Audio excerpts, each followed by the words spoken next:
কত বছর বললে আপনি বিড়িখানা ছাড়বেন?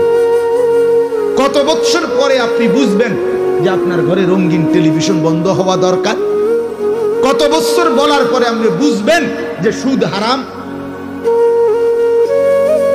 কত বছর পরে বলবেন আপনি আপনার বেডিরে, আপনার বউরে, আপনার মেয়েরে? কত বছর পরে বলবেন যে মা, বিবি, মেয়ে, তোমরা যদি নামাজ না পড়ো তোমাদের আখিরাত বরবাদ হয়ে যাবে, জাহান্নামের আগুনে ধাই ধাই করে জ্বলবে? এটা কতশো বছর পরে বলবেন? বলেন মুসলমান, লজ্জা থাকলে বলেন। যার ঘরে ছেলে নামাজ পড়েন আপনি কেমনে ঘুমান? যার মেয়ে পর্দা করে না ওই বেশরম নির্লজ্জ মেয়ের বাপ আপনি গ্রামে মুখ দেখান কেমনে? আপনি মানুষের সমাজে হাঁটেন কিভাবে? আপনি না মুসলমান? আপনি মরতেন না? আপনার আমার আখিরাত হবে না? আমরা হিসাব দিতে হবে না? কথা বলেন না কেন? হিসাব দিতে হবে। কি হিসাব দিব? দেব কি? বলো ভাইয়া, ছেলেরা বলো, তোমরা তোমার যৌবন কালের হিসাব তোমাকে দিতে হবে না বাবা? তো তুমি কি হিসাব দিবে বলো? এই উলঙ্গ নারীর ছবি, এই জিনা, এই ব্যভিচার, এই মদ, এই জুয়া,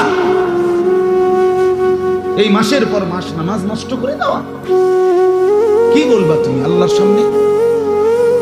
রাসূলুল্লাহ সাল্লাল্লাহু আলাইহি সাল্লামের সামনে নবী সুপারিশ করবে না? সুরে সুরে গজলে গজলে শুনছেন, নবী তরানেওয়ালা, নবী সুপারিশ করবে। হ্যাঁ, নবী তো এটাই বলছে নিশ্চয়ই। আপনারা একজন লোক বলেন, যেই লাইনের হুজুর থেকে জিগান, যার যারে ভাল লাগে মিয়া জিগান, বলেন এখানে আপনারা একটা লোক বলেন যে নবী কি একথানি বলছে যে উম্মত চুরি, ডাকাতি, জিনা, ব্যভিচার, মদ, জুয়া, বেনামাজি, যা মন চায় তুমি তাই করো, আমি সুপারিশ করে তোমারে বেহেশতে দিমু? নবী এ কথাই তো বলছে না? কথা বলেন সবাই, বলছে এটা? তো আপনি কোন শরমে আপনার ছেলে নামাজ না পড়ে, কোন শরমে বলে আপনি কেমনে নবীর সামনে দাঁড়াইবেন? হ্যাঁ, কে শিখাইছে এই তামাশা? এই ধোকা দিল কে আপনারে? সুপারিশ মানে জান্নাত। কথা বলেন না কেন? সুপারিশ মানে কি জান্নাত? নবীজি সুপারিশ করবেন মানে জান্নাত? জি না, জি না, জি না, খোদার কসম না। সুপারিশ মানে আবেদন, ফায়সালা শুধুই আল্লাহর হাতে। কার হাতে বলেন না? নবীজি দাওয়াত দিছে যতজনকে, কালেমা পড়ছে ততজন। নবীজির 23 বছরের জীবনে তিনি দাওয়াত দিছেন যতজনকে, ততজন প্রত্যেককেই কালেমা পড়ছে। কেন পড়লো না? কথা বলেন না। ফায়সালা কার হাতে? তো তাহলে আপনি এটা হেনে মিলান, সেবারে এই কথা এটা হেনে মিলান। কথা বুঝছেন না আপনি?